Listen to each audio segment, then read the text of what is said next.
ऋषभदेव जी one में चले गए, भरत जी राजा बने। भरत जी के राजा बनने पर युवा अवस्था में बैराग हो गया, ये भी वन में चले गए।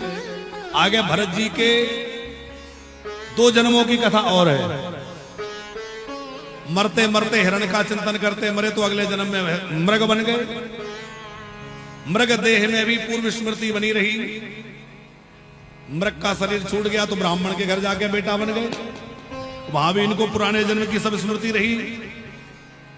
मूर्खों की तरह आचरण करते थे, लोग सोचते थे पागल है, जड़ बुद्धि का है, लोगों ने नाम रख दिया जड़ भरत।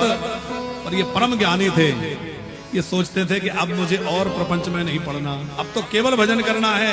मौन होकर भजन में लगे रहते थे। साधक को कम से कम बोलना चाहिए। खूब इन्होंने भजन किया।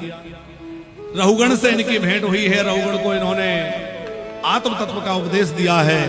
आगे भरत वंश का वर्णन है, भूगोल खगोल का वर्णन है, नरकों का वर्णन है।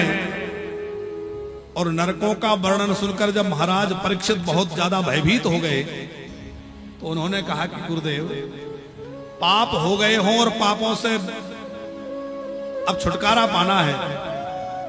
पाप तो हो गए और नरकों में नहीं जाना है, तो ऐसा क्या उपाय है कि नरकों से बचा जा सके? तो बोले पापों का प्रायश्चित करो। हर पाप का प्रायश्चित पुराणों में लिखा है। चांद्रायण आदि व्रत हैं। सुखदेव जी कहा कि गुरुदेव कोई सरल उपाय बताइए जो सब कर सकें।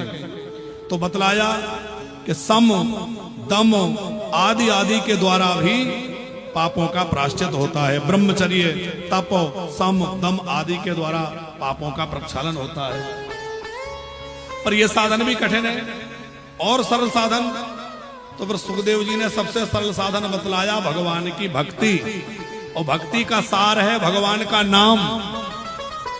बोले भगवान के नाम के आश्रय से सब पाप नष्ट हो जाते हैं।